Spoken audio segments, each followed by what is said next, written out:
विनोद भाई, कोई आर्गुमेंट में दम लग रहा है इस वक्त आरजेडी के और कांग्रेस पार्टी के कि भाई इलेक्शन कमीशन बायपार्टीजन बिहेव कर रहा है, बीजेपी का फेवर कर रहा है, इलेक्शन रिग होने की कोशिश हो रही है, आरओ जो है दबाव के अंदर काम कर रहे हैं। क्या अब इस मामले में आपको ये आरोप सही लगते हैं या पॉलिटिकली एक आर्गुमेंट को देने के लिए लगते हैं?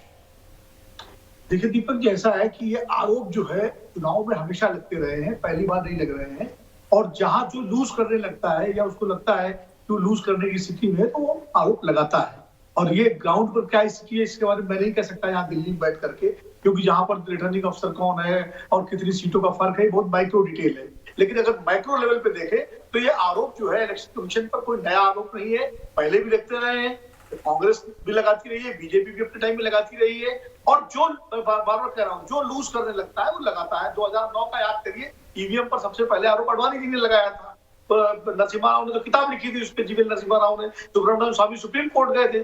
और जब कांग्रेस हारी तो कांग्रेस उस वक्त कांग्रेस डिफेंड कर रही थी ईवीएम को, क्योंकि कांग्रेस ही लाई थी। अब कांग्रेस उस तरह का आरोप लगा रही है या दूसरे दल लगा रहे हैं। दिल्ली में अरविंद केजरीवाल के विधानसभा में, दिल्ली विधानसभा में तो सौरभ भारद्वाज ने बकायदा ईवीएम का डिस्प्ले किया था, याद होगा आपको। उसके बाद अब जब दोबारा चुनाव जीत गए तो कोई ईवीएम की बात नहीं करते। तो ये तो मतलब जो है, जो चुनाव जो लूज करता है या करने की स्थिति में होता है या आसन देख रहा होता है, तो ये उसका पहला हथियार होता है।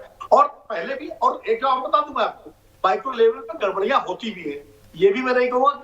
लेकिन मैं ये नहीं कहूंगा कि बड़े स्तर पर इलेक्शन कमीशन कोई गड़बड़ी करता हो, लेकिन माइक्रो लेवल पर छोटे अधिकारी जो है कई बार अपने जो है जो मास्टर्स होते हैं, पॉलिटिकल मास्टर्स, चाहे वो किसी पार्टी के हो, उनके कहने पर कभी कभी गड़बड़ियां करते हैं। ऐसे कई उदाहरण अतीत में आए भी हैं। बैलेट पेपर के जमाने में भी होते थे, ईवीएम के जमाने में भी होते हैं। और इसीलिए एक दबाव बनाने की राजनीति के तहत भी जो है इस तरह का तुरंत प्रेस कॉन्फ्रेंस करके कोशिश की जाती है कि जो है इस तरह का वो ना हो। तो ये बड़ा जांच का विषय है। लेकिन इन जनरल अगर आप मानेंगे तो आप ये इस बात को कहें, मैं फिर कहूंगा इस पोजीशन को, कि ईवीएम पर, चुनाव आयोग पर सवाल हमेशा जो लूज करता है वो उठाता है।